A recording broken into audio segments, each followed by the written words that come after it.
Yeah, I'm not even drunk, and it's 2 p.m. When you were starting to write Super Sad True Love Story, what were you thinking you wanted to do? When I started writing in 2006, I thought, okay, what would a collapse of the United States look like? And I thought, you know what?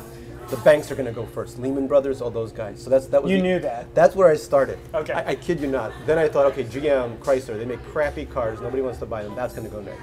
Okay. So as I started writing this in 2006, everything started happening. Yeah. And I thought, all right, I got to make this worse and worse and worse. And it got to the point where the whole country's bought by a Norwegian hedge fund. Right. That's where I said, okay, maybe it doesn't get worse than this, but who knows?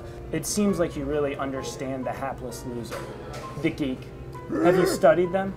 Have you? Yes, I've studied them very closely because I was never one myself. Right, sure. I never read Isaac Asimov's science fiction magazine as a child. Uh-huh. Sneaking into the bathroom, reading page after page of it. I never, So obviously, the only way I know geeks is just in passing.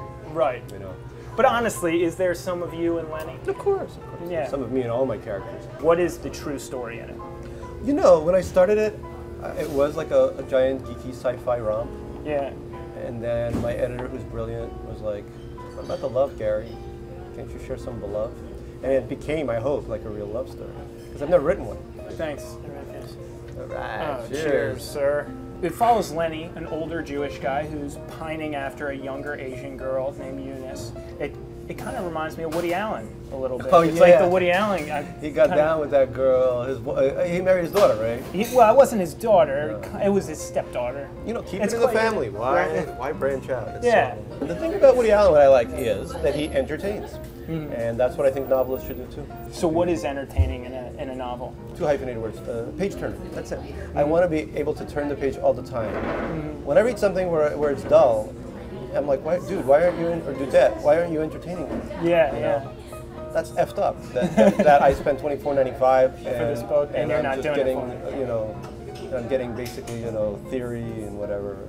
There's some pretty funny English exchanges in this from Eunice's mom. Yeah. Did you worry about being ethnically insensitive? We'll see. I mean, I've always made fun of Russians and Jews because I am one. That's safe then. That's safe, yeah. No, as an immigrant, you're always allowed to go after your own kind. Yeah. But here, I'm not. It's like I'm going after Koreans. I think the portrait is.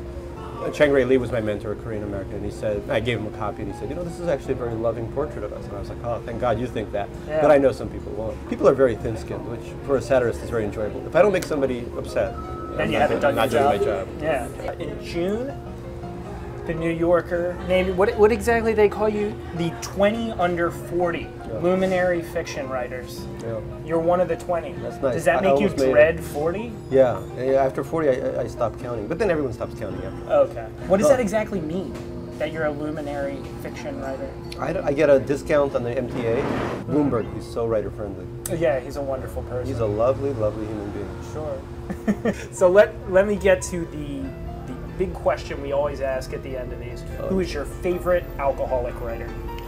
Who's my favorite alcoholic writer? Oh my God, they're all so great. There's so many answers to this question. Richard Yates, definitely. Richard Yates? Yeah, A Revolutionary Road. Oh, yeah. When I was a youngin', I thought that being an alcoholic was part of the writer's lifestyle. So you drank heavily as a youngin'? I drank very heavily, and among other things. Yeah.